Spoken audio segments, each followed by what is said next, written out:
Okay, so let me share the screen.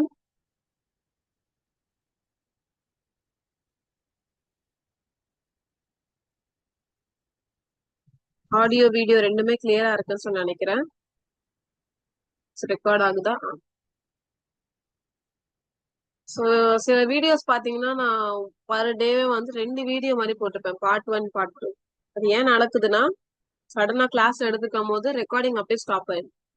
ஏன் stop ஆகுதுன்னு தெரியல. மேபி இங்கதான் ஏதாவது இன்டர்நெட் இஷ்யூ இருக்கும்.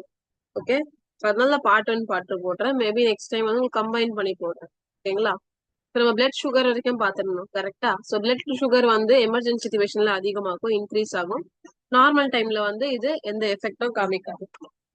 சலைவரி செக்ரிஷன் எமர்ஜென்சி சுச்சுவேஷன்ல ஸ்டாப் ஆயிடும். ஓகே, நார்மல் டைம்ல சலைவா வந்துகிட்டே இருக்கும், கரெக்டா? அப்போதான் அந்த ஃபுட் எல்லாம் டைஜஸ்ட் ஆகும். நெக்ஸ்ட் 9th ஒன் பாத்தீங்கன்னா டியர் கிளான்ஸ். நம்மளுக்கே தெரியும், ஏதாவது ஒரு எமர்ஜென்சி சுச்சுவேஷன்ல நீங்க ரொம்ப கோவப்பட்டீங்க, இல்லைன்னா நான் ரொம்ப வந்து சேடா இருக்கீங்க, அந்த டைம்ல ஏதோ ஒரு சோகம், ஒரு டிப்ரெஷன் அந்த மாதிரி இருக்குன்னா, அந்த டைம்ல டியர் கிளாண்ட் எல்லாம் ஆக்டிவேட் ஆகி அந்த தண்ணி வந்துகிட்டே இருக்கும். நார்மல் டைம்ல ஸ்லோ, அது அவ்வளவா வராது, ஸ்லைட்டா ஏதாவது டஸ்ட் கிஸ்ட் பட்டா வரும். 10th ஒன் பாத்தீங்கன்னா arrector muscle of skin hair. ஸ்கின்னோடைய ஹேர் பாத்திருக்கீங்களா நீங்க? ஸோ நீங்க கையிலேயே பாத்தீங்கன்னா சம்டைம்ஸ் கூஸ் பம்ப் சொல்லுவாங்கல்ல, அதுதான். அதாவது ஒரு அன்கம்ஃபர்டபுள் திங் இருக்கட்டும், இல்லைன்னா ஏதோ ஒரு ஃபியர் இருக்கட்டும், சில பேருக்கு பாத்தீங்கன்னா சம்டைம்ஸ் தான் வரும் அது.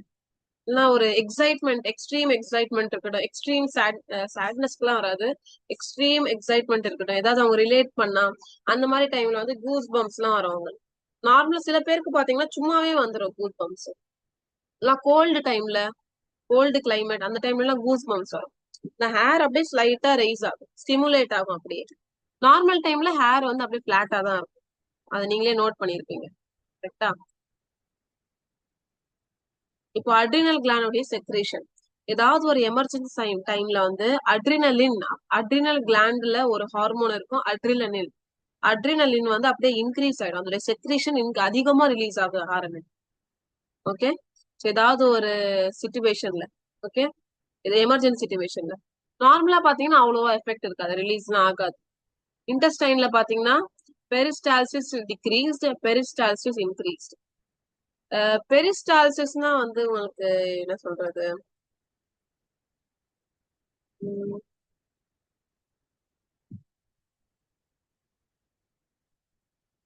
Peristalsis of intestine.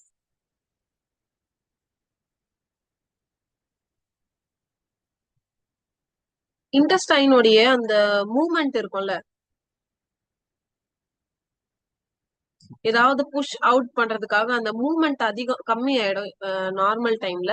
இன்டெஸ்டைனோடைய அந்த வேஸ்ட் ஃபுட்டோடைய மூவ்மெண்ட், ஓகே, ஸ்மால் இன்டெஸ்டைன்ல இருக்கட்டும், லார்ஜ் இன்டெஸ்டைன்ல இருக்கட்டும், இது மோஸ்டா லார்ஜ் இன்டெஸ்டைன்ல தான் நடக்கும். So peristalsis nothing but movement of the unwanted waste, அது கம்மி ஆயிடும் எமர்ஜென்சி சிச்சுவேஷன்ல. நார்மல் டைம்ல அதோடைய மூவ்மெண்ட் வந்து அதிகமாயிடும், இன்க்ரீஸ்டா தான். ஸ்டொமக்லோடைய கிளாண்டோடைய செக்ரேஷன் கம்மியாயிடும் நார்மல் எமர்ஜென்சி டைம்ல. நான் எமர்ஜென்சி டைம்ல நார்மல் கண்டிஷன் அப்படியே இதோடைய ஆப்போசிட் டிக்ரீஸ் ஆயிடுச்சுன்னா இது அப்படியே இன்க்ரீஸ் ஆயிடும். The autonomic nervous system is strongly influenced by emotions. Autonomic nerve சிஸ்டம்ல நிறைய எமோஷன்ஸ் வந்து இதுல நிறைய இன்ஃபுளுன்ஸ் பண்ணும். ஓகே, எமோஷன் வச்சு இதுல இது அதிகமாகுமா இதோட கம்மியாகுமா அப்படின்னு. So grief, anger, fear, sexual stimulation, இதெல்லாம் ஒரு கைண்ட் ஆஃப் எமோஷன்ஸ். இதெல்லாம் வந்து ஆட்டோனாமிக் நர்வ் சிஸ்டம் வந்து இது பண்ணி வச்சிருக்கோம். இப்போ நம்ம இன்டெக்ஸ் கொஸ்டின் வந்து இப்போ கிளாஸ்லயே நம்ம ப்ராக்டிஸ் பண்ண ஆரம்பிச்சிருக்கோம். ஓகே, ஆனா இப்போ வந்து நம்ம நிறைய டாபிக்ஸ் இருக்கு படிக்க வேண்டியது, அதனால நம்ம டைம் இருந்தா மறுபடியும் எதுக்கு வரலாம். இப்போ நம்ம 17.5 the most important topic of the chapter neuron. இதுக்கப்புறமா தான், இது வரைக்கும் நம்ம பார்த்ததெல்லாம் கொஞ்சம் பேசிக் இருக்கணும். பேசிக் நம்ம பிரெயின் எல்லாமே பார்த்தோம். பிரெயின், ஸ்பைனல் கார்டு இருக்கட்டும், அனிமல்ஸோடது, ஹியூமன்ஸோடது எல்லாமே பார்த்தோம், கரெக்டா? இந்த பிரெயினுக்குள்ள இருக்கிற அந்த இன்ஃபர்மேஷன் எப்படி வந்து ஒண்ணு அப்படியே டிரான்ஸ்மிட் ஆயிட்டே இருக்குன்னா நியூரான்ஸ் மூலமா தான். அந்த நியூரான்ஸ் பத்தி பார்க்கலாம். இதுதான் வந்து basic working unit, structural and functional unit of nervous system அப்படின்னு கொடுத்துருக்காங்க பாரு. ஏதாவது ஒரு சிஸ்டமோடைய மெயின் அதுதான் யூனிட். அது இல்லைன்னா அந்த சிஸ்டமே உருவாகாது இருக்கும். அதனாலதான் அந்த ஸ்ட்ரக்சுரல் அண்ட் ஃபங்க்ஷனல் யூனிட் அப்படின்னு சொல்லி சொல்லுவாங்க. அந்த term structural and functional unit அப்படின்னு சொல்லி சொன்னாலே அதுதான் வந்து மெயின். அது இல்லைன்னா அந்த அந்த சிஸ்டமே ஒர்க் ஆகாது அப்படின்னு அர்த்தம். நம்ம பாடியில இருக்கிறதுல மெயினானது என்னது? செல். செல் இல்லைன்னா நம்ம பாடியே உருவாகி இருக்குமா? செல்ல இருந்தா டிஷ்யூ, டிஷ்யூல இருந்தா ஆர்கன், ஆர்கன்ல இருந்தா ஆர்கன் சிஸ்டமே உருவாகுச்சு. அதனால cell is the structural and functional unit of a living body அப்படின்னு சொல்லி சொல்லுவாங்க. ஒரு லிவிங் ஆர்கனிசம்ல செல் இருந்தாதான் அது லிவிங் ஆர்கனிசமே. அது இல்லைன்னா அதுக்கு அர்த்தமே இல்லை. அது உருவாகிருக்கே ஆகாது. அந்த மாதிரிதான் நர்வஸ் சிஸ்டம். நர்வஸ் சிஸ்டம்ல நியூரான் இருக்கிறதுனால தான் அது உருவாகிருக்கேன். Neuron is the structural and functional unit of nervous system. இந்த கிட்னி எடுத்தீங்கன்னா nephron. Nephron is the structural and functional unit of excretory system. அது இல்லைன்னா எக்ஸ்கிரீட்டரி சிஸ்டமே உருவாகிருக்கு. இது tissue. Neuron is a tissue.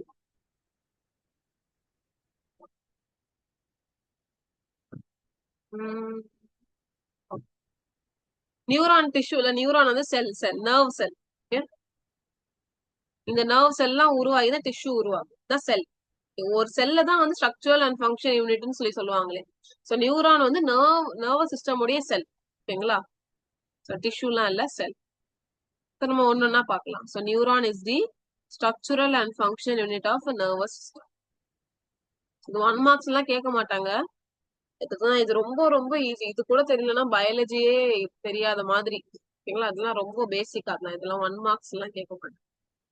இந்த நியூரானோட இன்னொரு பேர் என்னது? நர்வ் செல்.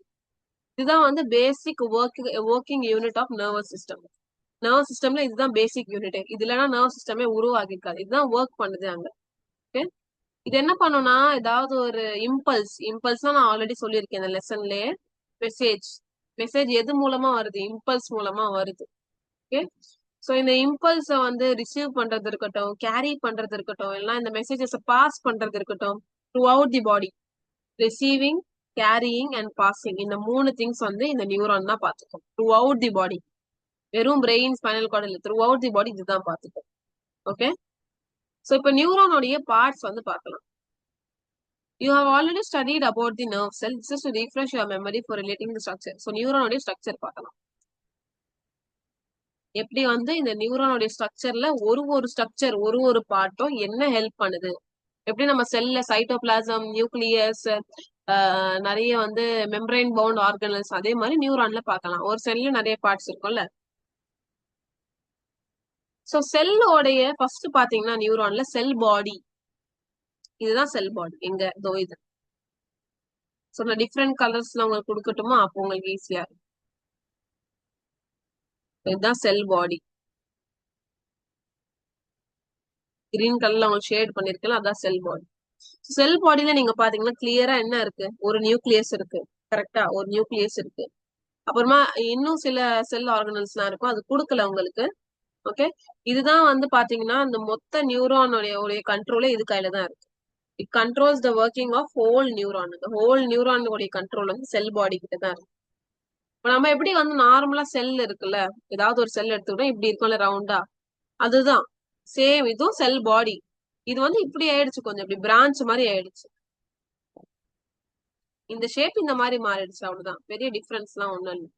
அதே மாதிரி நெஃப்ரானும் வேற ஷேப்ல இருக்கும். ஒண்ணு ஒரு ஷேப்ல இருக்குங்களா? செல் பாடினா வந்து செல்லோடைய பாடி, அவ்வளவுதான். செல் பாடி இல்ல என்ன இருக்கும்? நியூக்ளியஸ் இருக்கும். அப்புறமா சில செல் ஆர்கனல்ஸ் தான் இருக்கும். கரெக்ட் தானே? செல்லுக்குள்ள எத்தனை செல் ஆர்கனல்ஸ் இருக்கும்? நார்மலா செல் எடுத்தீங்கன்னா கோல்கி அப்பரேட்டஸ், அப்புறமா வந்து லைசோசோம். லைசோசோம் இருக்கா? லைசோசோம் இருக்கட்டும், ER, endoplasmic reticulum, rough endoplasmic reticulum, smooth endoplasmic reticulum, இத்தனை செல் ஆர்கனல்ஸ் இருக்கும். அதே மாதிரி இந்த செல் பாடிக்குள்ளயும் நியூக்ளியஸ், அப்புறமா செல் ஆர்கனல்ஸ் இருக்கும். கரெக்டா செல் பாடிக்குள்ள என்ன இருக்கும்? சைட்டோபிளாசம் இருக்கும். அந்த லிக்விட் ஜெல்லி பார்ட் தான் நியூக்ளியஸ் ஃப்ளோட் ஆயிட்டு இருக்கும். செல் ஆர்கனல்ஸ் எல்லாமே இருக்கு. கரெக்டா? செகண்ட் ஒன் வந்து டென்ட்ரைட். இதுல ஒரு பாயிண்ட் கொடுக்கல பாருங்க. ஹோல் நியூரானுடைய கண்ட்ரோல் இது கையில தான் இருக்கு. இது இம்பார்ட்டன்ட் பாயிண்ட், நல்லா ஞாபகம் வச்சுக்கோங்க. செகண்ட் ஒன் பாத்தீங்கன்னா வந்து டென்ட்ரைட்ஸ்.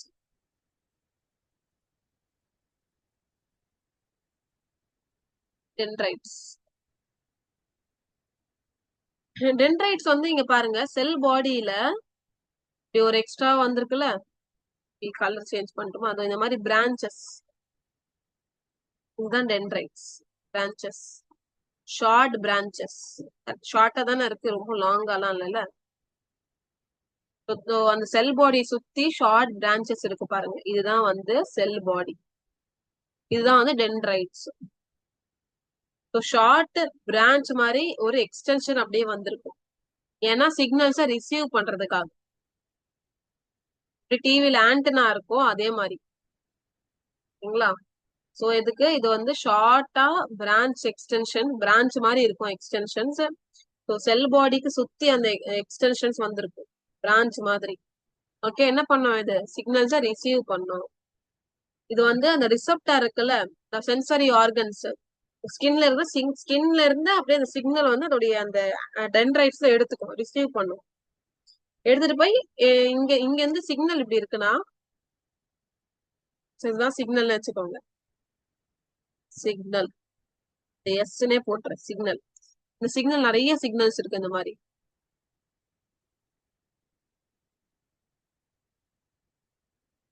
இதுதான் ஒரு சென்ஸ் ஆர்கன் வச்சுக்கோங்க. இப்போ ஃபார் எக்ஸாம்பிள் கை எடுத்து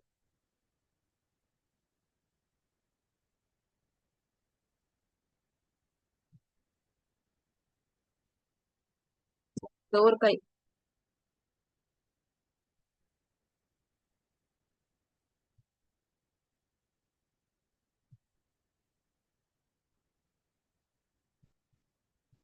இப்போ இதுதான் கை. ஹேண்ட். ஹேண்ட். இது ஒரு இதுல என்ன இருக்கு, ஸ்கின் சென்ஸ் ஆர்கன் இருக்குல்ல. ஸ்கின் இங்க ஹேண்ட்ல ஸ்கின் தானே இருக்கு, அப்படியே ஃபிளஷா இருக்கு இல்லல்ல. சோ இங்க இருந்து என்னது சிக்னல், நீங்க ஏதோ சுடு தண்ணி பட்டுச்சு வச்சுக்கோங்க, இங்க இருந்து சிக்னல் வருது. இது யாருக்கிட்ட போகுது இந்த சிக்னல்? நியூரானோடைய ஃபர்ஸ்ட் பார்ட் யாரு? டென்ட்ரைட். அங்கதான் போய் அது அங்கதான் போய் அவ அப்படியே அப்சர்வ் ஆகும், அங்கதான் போய் சேருவேன். சோ என்னது, ஸ்கின் தான் நம்மளுடைய ரிசப்டார். கரெக்டா? இந்த ஸ்கின் தான். இப்ப ஹேண்ட்ல இருக்க அந்த ஸ்கின் தான் ரிசப்டார். ரிசப்டார்ல இருந்து ஃபர்ஸ்ட் யாருக்கு போகுது இந்த சிக்னல்? மெசேஜ், இம்பல்ஸ் எதுனாலும் சொல்லலாம். பயாலஜிக்கலி இம்பல்ஸ், நார்மல் சிம்பிள் லாங்குவேஜ்லனா மெசேஜ். ஓகேங்களா? சோ இந்த மெசேஜ் யாருக்கு போகுது? டென்ட்ரைட்க்கு தான் ஃபர்ஸ்ட் போகும். இப்போ இந்த டென்ட்ரைட்ல இருந்து அப்படியே வந்து த்ரூ அவுட் இப்படியே பாஸ் ஆயிட்டே போகும். கரெக்ட் தானே? செல் பாடிக்கு போகும், செல் பாடியில இருந்து ஆக்சானுக்கு போகும், ஆக்சான்ல இருந்து ஆக்சான் எண்டிங். அப்புறமா இங்க ஒரு மறுபடியும் என்ன இருக்கும், இங்க ஒரு நியூரான் இருக்கும், அதர் நியூரான். அப்படியே ஒரு நியூரானுக்கும் பாஸ் ஆயிட்டே போகும். புரியுதா உங்களுக்கு எப்படி இது நடக்குதுன்னு? So they bring messages from receptor. ரிசப்டார்னா ஒண்ணும் இல்ல, ஸ்கின். ஒரு சென்ஸ் ஆர்கன் பேர் தான் ரிசப்டார். சரிங்களா? அப்படியே கொண்டு போயிட்டு அப்படியே மத்த நியூரானுக்கு அப்படியே அனுப்பி விட்டுக்கிட்டே இருக்கும். ஒரு நியூரான்ல இன்ட்ரெஸ்டிங் ஃபேக்ட் என்னதுன்னா, ஒரு நியூரான்ல அப் டு 200 டென்ட்ரைட்ஸ் இருக்கும். இங்க ஒண்ணு இல்ல 2 தான் கொடுத்துருக்காங்க. ஆனா ஒரு நியூரான்ல எத்தனை டென்ட்ரைட்ஸ் இருக்கும்? 200 டென்ட்ரைட்ஸ் இருக்கும். மேபி நீங்க எம்பிபிஎஸ் போகும் போதோ இல்லைன்னா வந்து ஸ்பெஷாலிட்டி எடுக்கும் போதோ, ஓகே, பிரெயின் பத்தி வந்து நியூரோ சர்ஜன் அந்த மாதிரி ஆகும் போதோ, அப்போ நீங்க டீடைல்டா படிப்பீங்க, ஒரு நியூரான் எப்படி இருக்கும்னு சொல்லி அங்க பாப்பீங்க. ஓகே, சோ ஒரு நியூரான்ல எத்தனை இருக்கும்? 200 டென்ட்ரைட்ஸ் இருக்கும். அப்பதான் பர்ஃபெக்ட் கனெக்ஷன்ஸ் நடக்கும். கரெக்ட் தானே? ஒரு டைம்ல ஒரே ஒரு எவ்வளவு ஒரு ஒரு 4-5 சிக்னலா வரும். அவ்வளவு சிக்னல் அப்படியே குவிஞ்சுக்கிட்டே வரும், அவ்வளவு மெசேஜஸ் வந்துகிட்டே இருக்கும். அதெல்லாம் பிடிக்கிறதுக்காக டென்ட்ரைட்ஸும் ஒன்னு இருந்தா பத்தாது, நிறைய டென்ட்ரைட்ஸ், 200 டென்ட்ரைட்ஸ் இருக்கும். புரியுதா? டென்ட்ரைட் பத்தி ஸ்டோரி உங்களுக்கு புரிஞ்சுச்சா? சோ இது short branches, short extensions, short branch like extensions கூட எழுதுங்க, நோ ப்ராப்ளம். இங்க உங்களுக்கு டஃபா கொடுத்துருப்பாங்க, இதை நான் ஈஸி பண்ணி உங்களுக்கு சொல்லிடுறேன். ஓகே, அதை வந்து நீங்க எழுதுனாலும் நோ ப்ராப்ளம். நீங்க இதுதான் படிச்சு எழுதணும் அப்படின்னு நினைச்சீங்கன்னா நோ ப்ராப்ளம், உங்களோட விருப்பம். எது உங்களுக்கு ஈஸியா இருக்கோ அதை படிங்க. இது என்ன பண்ணும், இது வந்து மெசேஜஸ் இல்ல இம்பல்ஸ். நான் சொல்லியிருக்கேன் 3 நேம்: சிக்னல், இம்பல்ஸ், மெசேஜ். எது வேணாலும் சொல்லலாம். சோ இதை வந்து எங்க இருந்து கொண்டு வரும்? ரிசப்டார்னா ஒண்ணும் இல்ல, சென்ஸ் ஆர்கன். ஸ்கின், நம்ம சின்ன வயசுல படிச்சிருக்கோம்ல 5 சென்ஸ் ஆர்கன்ஸ், இதுதானே. ஐஸ், இயர்ஸ், நோஸ், அப்புறமா வந்து மவுத், டங்கு, ஸ்கின். ஓகே, இதெல்லாம் சென்ஸ் ஆர்கன்ஸ். இந்த சென்ஸ் ஆர்கன்ஸ் எல்லாமே என்ன பண்ணும்? இதுதான் ரிசப்டார். ஓகேங்களா? சோ இந்த இதுல இருந்து எடுத்துட்டு வந்து அப்படியே அந்த ஆக்சான் எண்டிங்கு கொண்டு போகாதான். ஆக்சான் டென்ட்ரைட்ல இருந்து வந்து எங்க போகும், ஆக்சானோட எண்டிங்கு போகும். எண்டிங் போயிட்டு அப்புறமா நெக்ஸ்ட் நியூரானுக்கு அப்படியே பாஸ் ஆகும். ஒரு நியூரான்ல எத்தனை டென்ட்ரைட்ஸ் இருக்கு, ஒரு சிங்கிள் நியூரான்ல 200 டென்ட்ரைட்ஸ் இருக்கு. அப்பதான் நல்லா வந்து கனெக்ஷன் வந்து அலோ பண்றதுக்கு ஹெல்ப்ஃபுல்லா இருக்கும். இப்போ second one, the most important part of the neuron என்னதுன்னா இந்த axon. Long nerve fibre, short nerve fibre வந்து டென்ட்ரைட். எப்படி ஆகும்னா, எப்படி இந்த ஃப்ளோ இருக்குன்னா, டென்ட்ரைட், செல் பாடி, செல் பாடியில இருந்து நியூரான். ஓகே, சரி, செல் பாடியில இருந்து ஆக்சான். பார்க்கலாமா ஆக்சான் எப்படி இருக்குன்னு? இதுதான் லாங் நர்வ் ஃபைபர், டென்ட்ரைட் வந்து ஷார்ட் நர்வ் ஃபைபர். ஆக்சான் பாத்தீங்கன்னா இது ஒரு லாங் ஃபைபர். என்ன பண்ணும்னா, இது செல் பாடியில இருந்து it carries impulse message away from the cell body. Correct தானே? It makes sense. கரெக்டா செல் பாடியில இருந்து தூரமா கொண்டு போகும். சோ இங்க வந்துருச்சுன்னா செல் பாடிக்கு வந்துருச்சுன்னு வச்சுக்கோங்க. செல் பாடிக்கு சிக்னல் வந்துருச்சு, இங்க இருந்து இங்க ஆக்சான் கொண்டு போயிடும். சோ செல் பாடில இருந்து தூரமா கொண்டு போகும். It carries away from the cell body எத மெசேஜ். செல் பாடில இருந்து அப்படியே அவே கொண்டு போய் இன்னொரு நியூரானுக்கு கொடுக்கும். ஓகே, அப்புறமா லாஸ்ட் இருக்க நியூரான் போயிட்டே இருக்குமா? இல்ல, அந்த லாஸ்ட் நியூரான் வந்து மசில் கிட்ட ஸ்டாப் ஆயிடும், கிளாண்ட் கிட்ட ஸ்டாப் ஆயிடும், பிரெயின் கிட்ட ஏதோ ஒரு எங்க ஸ்டாப் ஆகுதோ அங்க போய் வந்து அங்க மெசேஜ் கொடுக்கும். ஃபர்ஸ்ட் நியூரான் வந்து ரிசப்டாருக்கு போகும், செகண்ட் லாஸ்ட் நியூரான் வந்து மசிலுக்கும் கிளாண்டுக்கும் அங்கெல்லாம் போகும். ஓகேங்களா? இந்த ஆக்சான்ல பாத்தீங்கன்னா ஒரு ஆக்சான் எண்டிங் இருக்கும். கரெக்ட் தான்? ஆக்சான் முடிஞ்சதுக்கு அப்புறம் லாஸ்ட் என்ன இருக்கும், ஆக்சானோட எண்டிங் இருக்கும். கரெக்டா? இது என்ன பண்ணா இந்த மெசேஜ் சென்ட் பண்றதுக்காக ஹெல்ப் பண்ணும் நெக்ஸ்ட் நியூரானுக்கு. இப்படி இருக்கு. ஆக்சுவலி என்கிட்ட இதை பத்தி டீடைல்டு நோட்ஸ் இருக்கு. ஆனா அந்த டீடைல்டு நோட்ஸ் உங்களுக்கு வந்து யூஸ் ஆகாது. மேபி நீங்க ஏதாவது காம்படிட்டிவ் எக்ஸாம் எழுதுனீங்கன்னா அப்போ யூஸ் ஆகும். நார்மலா எக்ஸாம் டைம்ல இது நார்மல் எக்ஸாமுக்கு இது யூஸ் ஆகாது. போர்ட்ஸ்க்கு தேவையில்லை. இதுக்குன்னா உங்களுக்கு இருக்கிறது உங்களுடைய போர்ஷனே உங்களுக்கு அதிகம் தான். ஏன் நீங்க வந்து டீடைல்டா தான் படிக்கிறீங்க. இதை விட நம்ம டீடைல்டா படிக்கிறோம்னா வந்து எனக்கு தெரிஞ்சதை உங்களுக்கு வந்து எல்லாமே சொல்லி கொடுக்கணும்னா வந்து நிறைய கிளாஸஸ் வந்து இதுவாகும். அப்புறமா நிறைய இன்ஃபர்மேஷன் உங்களுடைய பிரெயினுக்கு இது வந்து போகும். சரிங்களா? இது நம்ம புக்கை தான் அவுட் ஆஃப் தி புக் உங்களுக்கு கேட்க மாட்டாங்க. சிலது கேட்பாங்க, அதை நான் உங்களுக்கு இன்ஃபார்ம் பண்ணிடுவேன். சிலது கேட்க மாட்டாங்க, அதை நான் உங்களுக்கு வந்து சொல்லிடுவேன். நான் இதை கேட்க மாட்டாங்க, நீங்க அவ்வளவா மைண்ட்ல எடுத்துக்காதீங்க அப்படின்னு சொல்லி. ஸோ இங்க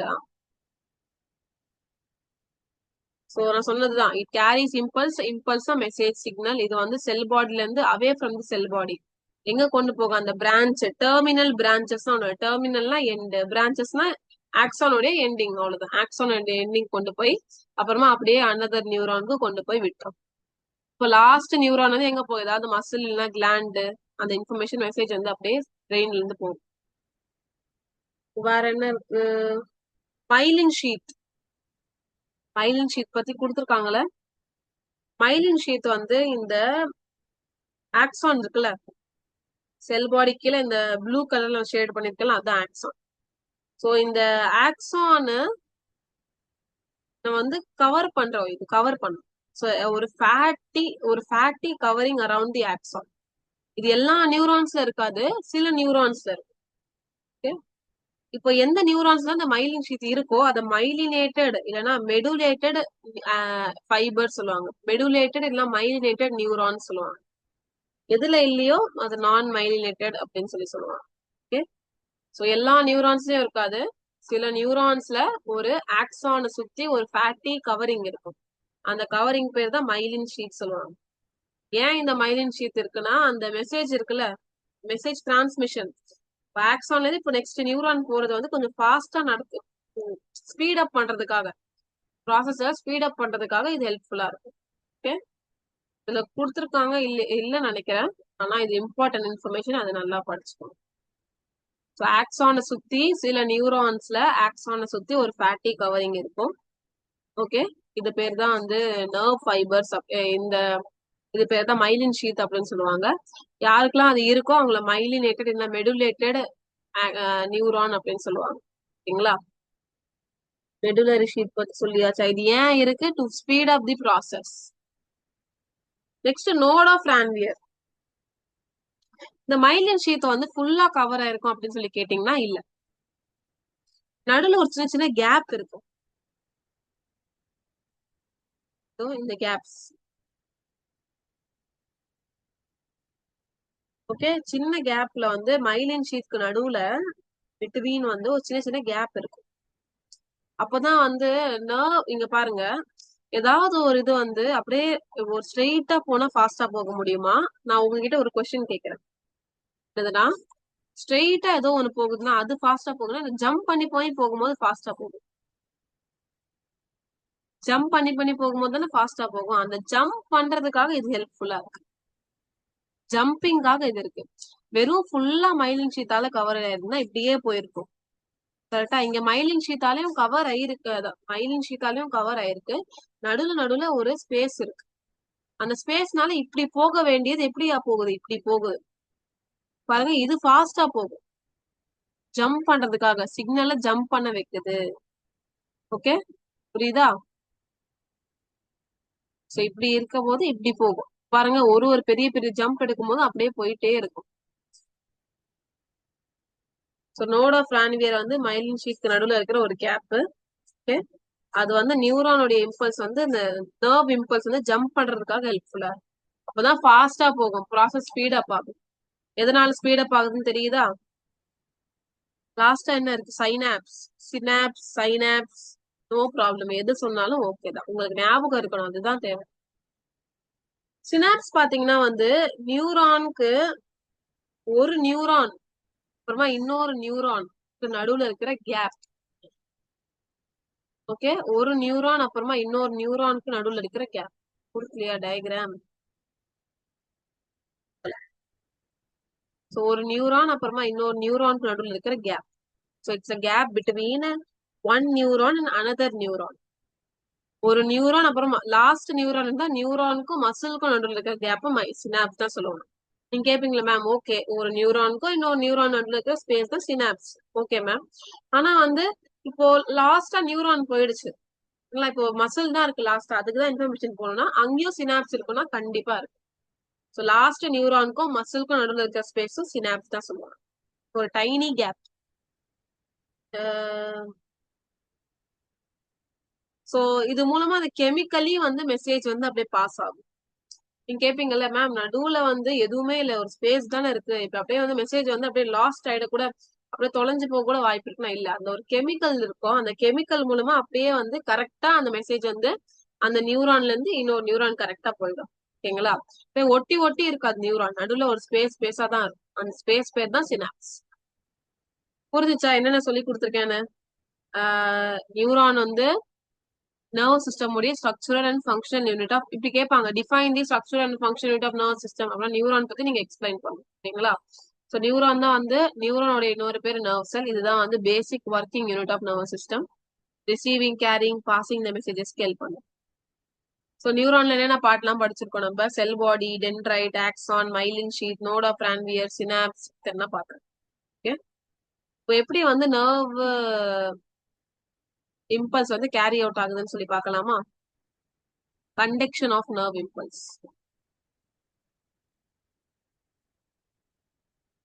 சோ இதுல நான், இது கொஞ்சம் பெரிய டாபிக் தான், நான் மோஸ்டா எனக்கு கம்ப்ளீட் பண்ண ட்ரை பண்றேன். ஓகேங்களா? இல்லைன்னா வந்து நம்ம நெக்ஸ்ட் கிளாஸ் இதை கண்டினியூ பண்ணிக்கலாம். சோ எப்படி வந்து நர்வ் இம்பல்ஸ் வந்து கண்டக்ட் ஆகுது, எப்படி இந்த மெசேஜ் வந்து பாஸ் ஆயிட்டே இருக்கு ஒரு நியூரான்ல இருந்து இன்னொரு நியூரான்ல இருந்து பார்க்கலாம். கண்டக்ஷன்னா ஒண்ணும் இல்ல, டிரான்ஸ்போர்ட் எப்படி வந்து போயிட்டே இருக்கு அப்படின்னு சொல்லி பார்க்கலாம். கண்டக்ஷன்னா போயிட்டே இருக்காது, நர்வ் இம்பல்ஸ் அந்த மெசேஜ் நியூரான்ல எப்படி போகுதுன்னு பார்க்கலாம். அப்புறமா நியூரான் மட்டும் இருக்கா, மட்டுமா இருக்கு, சினாப்ஸ் கூட தான் இருக்கு. சோ நியூரான்லயும் சினாப்ஸ்லயும் எப்படி இந்த மெசேஜ் பாஸ் ஆயிட்டே இருக்குன்னு சொல்லி பார்க்கலாம். சோ இந்த நர்வ் இம்பல்ஸ் பாத்தீங்கன்னா ஒரு எலக்ட்ரிக்கல் மெசேஜஸ் மாதிரி. They are the electrical messages traveling through the neuron. இல்ல நீங்க கேப்பீங்க மேம், எலக்ட்ரிக்கல் மெசேஜ் மட்டும்தானா அப்படின்னு கேட்டீங்கன்னா இல்ல, இதுல ஒரு கொஞ்சோண்டு கெமிக்கல் சிக்னலும் மிக்ஸ் ஆயிருக்கு. ஓகே, இது எலக்ட்ரிக்கல் இன் நேச்சர், பட் எலக்ட்ரிக்கலா தான் போகும். ஆனா சினாப்ஸ்ல போகும்போது வந்து கொஞ்சம் கெமிக்கலும் வந்து அதுல கம்பைன் ஆயிடும். நான் சொல்லியிருக்கேன்ல, சினாப்ஸ்ல வந்து அந்த கெமிக்கல்ஸ் இருக்கும், அந்த சிக்னலும் இதுல கம்பைன் ஆயிடும். The conduction of nerve impulse to the nerve fibers is electrical in நியூரான்ஸ்ல பாத்தீங்கன்னா அது வந்து எலக்ட்ரிக்கலா தான் இருக்கும். ஸோ நியூரான்ல பாத்தீங்கன்னா என்ன மீனிங் சொல்ல வரேன்னா டென்ட்ரைட்ல இருந்து செல் பாடில இருந்து ஆக்சான் அதுக்குள்ள பாத்தீங்கன்னா நியூரானுக்குள்ள எலக்ட்ரிக்கலா தான் இருக்கும். சினாப்ஸ்க்கு வரும்போது தான் அது கெமிக்கலா மாறிடும். கெமிக்கல் சிக்னல்ஸ் வந்து மிக்ஸ் ஆயிடும். So it's a mix of electrical and chemical signals. So along the neuron எப்படி இருக்குன்னு சொல்லி பார்க்கலாமா? எலக்ட்ரிக்கல் சிக்னலிங் எப்படி இருக்குன்னு பார்க்கலாமா? So along the neuron electrical signalling எப்படி இருக்கு, நியூரான்குள்ள எப்படி நடக்குதுன்னு பார்க்கலாம்.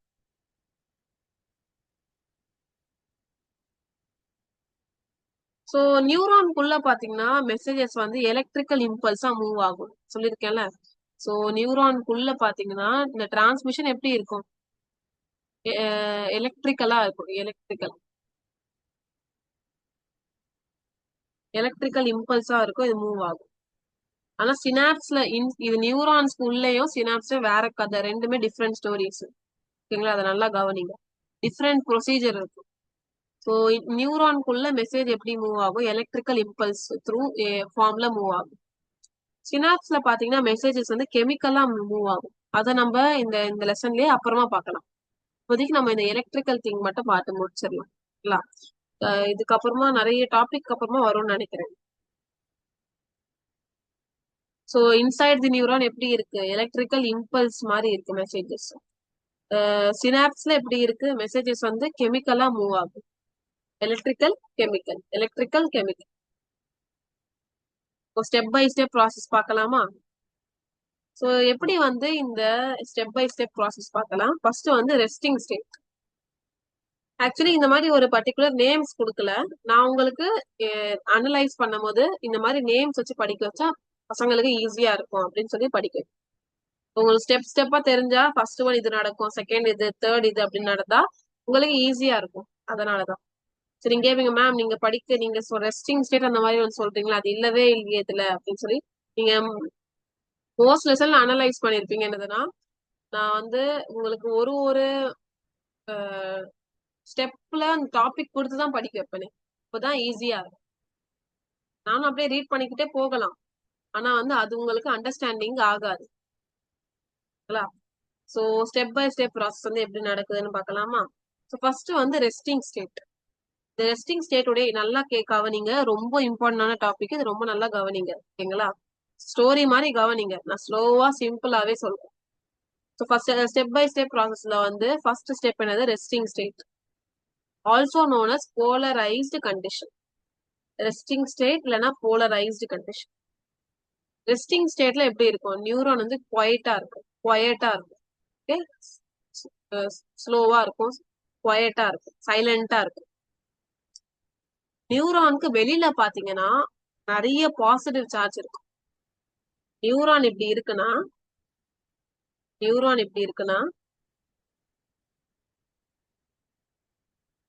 ஆகுது இல்ல கிளாஸ், நியூரான் எப்படி இருக்குன்னு வச்சுக்கோங்க.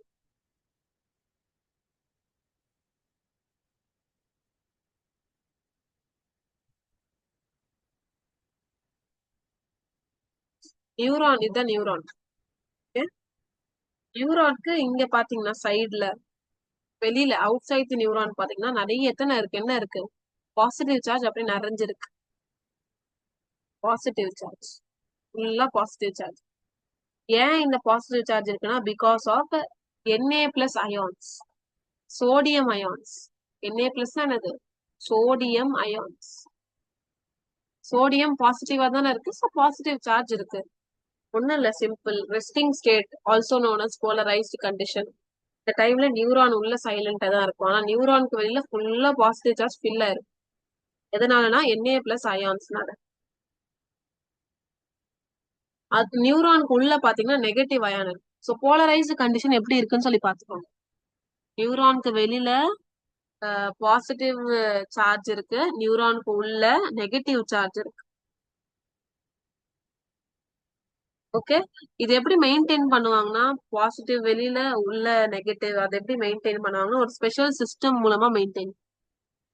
ஓகே, அந்த ஸ்பெஷல் சிஸ்டம் பேரு தான் வந்து சோடியம் பொட்டாசியம் பம்ப் சொல்லுவாங்க. அது சோடியம் பொட்டாசியம் பம்ப்.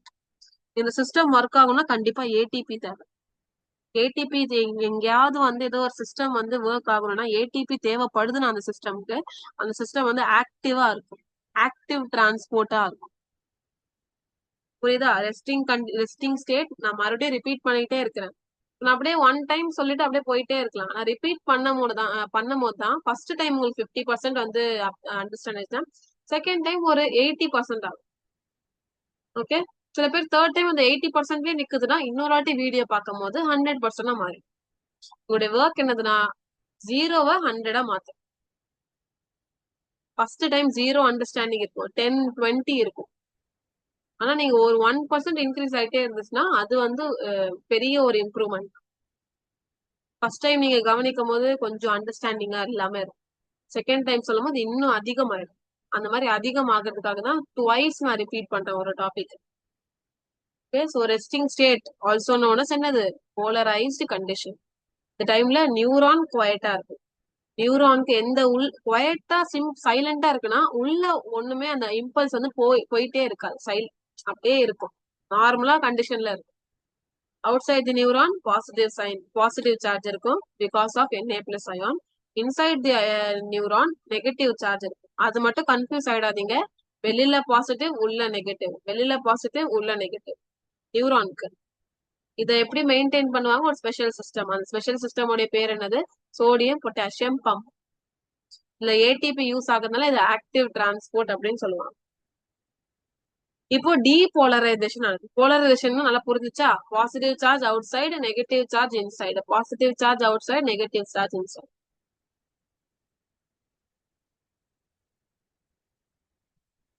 என்ன பண்ணுவாங்கன்னா அந்த சோடியம் பொட்டாசியம் பம்ப் ஏன் சொல்றாங்கன்னா அந்த டைம்ல சோடியம் அப்படியே பம்ப் பண்ணிக்கிட்டே இருக்கும் சிஸ்டம். ஓகே, இப்போதைக்கு அது வேணாம், நம்ம படிக்கலாம் நெக்ஸ்ட். என்ன கொடுத்துருக்காங்க பாக்கலாம். ஃபர்ஸ்ட் ஒரு ஸ்டேட் பத்தியும். In normal resting condition, outside the nerve fiber carries positive charge. Correct தானே? நான் சொன்னது வந்திருக்கா? In this condition, nerve fiber is said to be polarized. என்ன சொல்லிருக்கேன்? இந்த கண்டிஷன் பேர் என்னது? Polarized condition. Polarization is due to presence of more Na plus ion outside. சரி, ஏன் இதை polarization condition சொல்றாங்க? ஏன்னா outside the neuron இதுல ஃபுல்லா பாசிட்டிவ் சார்ஜ் இருக்கு, Na plus ion இருக்கு. Such state, இந்த கண்டிஷனை யார் மெயின்டைன் பண்ணுவாங்க? Sodium potassium pump. Such state is maintained due to sodium ions being continuously pumped out by means of sodium potassium pump and operated by active transport using ATP. Okay, so செல் நியூரான்ல இருந்து sodium வந்து அப்படியே வந்து pump ஆயிட்டே இருக்கும் வெளியில. அதனாலதான் வெளியில ஃபுல்லா பாசிட்டிவ் சார்ஜ் இருக்கு, உள்ள நெகட்டிவா மாறிடும். நீங்க கேட்பீங்களா மேம் எப்படி இந்த சோடியம்லாம் நியூரானுக்கு வெளியில இருக்கு அப்படின்னு கேட்டீங்கன்னா நியூரான்ல இருந்து இது பம்ப் அவுட் ஆகுது. ஸோ இதுல பார்த்து ஏதோ ஒரு பாக்ஸ் கொடுத்துருக்காங்க, பார்க்கலாம் என்னதுன்னு. சோடியம் பொட்டாசியம் பம்ப்னா என்ன? It is a carrier protein on the plasma membrane which transports sodium and potassium ion across the membrane. So நியூரான்ல இருக்கிற அந்த பிளாஸ்மா மெம்பரைன்ல பாத்தீங்கன்னா சோடியம் பொட்டாசியம் பம்ப் இருக்கு. இது ஒரு புரோட்டீன், இது ஒரு டைப் ஆஃப் புரோட்டீன். என்ன பண்ணா சோடியம் வெளியில அனுப்பிச்சுக்கிட்டே இருக்கும், பொட்டாசியம் உள்ள எடுத்துக்கிட்டே இருக்கும். ஓகே, போலரைசேஷன் கண்டிஷன்ல டீபோலரைசேஷன் கண்டிஷன்ல அப்படியே மாறும், ஆப்போசிட் ஆயிடும். ஓகேங்களா? Normally ions move, sodium potassium மாத்தி மாத்தி அனுப்புறதுக்காக ஹெல்ப்ஃபுல்லா இருக்கும் சோடியம் பொட்டாசியம் பம்ப். அதனாலதான் இது சோடியம் பொட்டாசியம் பம்ப் சொன்னாங்க. Move from the region, normally ions move from the region of their higher concentration to the lower concentration. நீங்க எந்த லெசன் எந்த சப்ஜெக்ட் வேணாலும் எடுத்துக்கோங்க, சயின்ஸ் ரிலேட்டட் சப்ஜெக்ட். அங்க என்ன ஆகுனா ஏதாவது ஒரு திங் இருக்குன்னா, ஏதாவது ஒரு அயான் இருக்கட்டும், கேஸ் இருக்கட்டும், லிக்விட் இருக்கட்டும், எப்பவுமே அது ஹை கான்சன்ட்ரேஷன்ல இருந்தா லோ கான்சன்ட்ரேஷன் இருக்கும். ஃபார் எக்ஸாம்பிள் நம்ம பிளான்ட் ரெஸ்பிரேஷன்லயும் பாருங்க, வெளியில வந்து கார்பன் டை ஆக்சைடு அதிகமா இருக்கிறதுனால தான் அது உள்ள வருது. ஸோ ஹை கான்சன்ட்ரேஷன் அட்மாஸ்பியர்ல இருக்கிறதுனால தான் லோ ரெஸ்பிரேஷன் லெசன் இல்ல, போட்டோசிந்தசிஸ் லெசன்ல பாருங்க, கார்பன் டை ஆக்சைடு வெளியில அதிகமா இருக்கிறதுனால அது உள்ள எடுத்துக்குது. ரெஸ்பிரேஷன் லெசன்ல பாருங்க, ஆக்சிஜன் வெளியில அதிகமா இருக்கிறதுனால உள்ள வருது. ஸோ ஹை கான்சன்ட்ரேஷன்ல இருந்தா லோ கான்சன்ட்ரேஷன் ஏதாவது ஒரு மூவ் ஆகும். அதே மாதிரிதான் ஹை கான்சென்ட்ரேஷன்ல இருந்து லோ கான்சென்ட்ரேஷனுக்கு அயான்ஸ் போவோம். Okay, so already 1 hour 10 minutes ஆயிடுச்சு இந்த கிளாஸ்.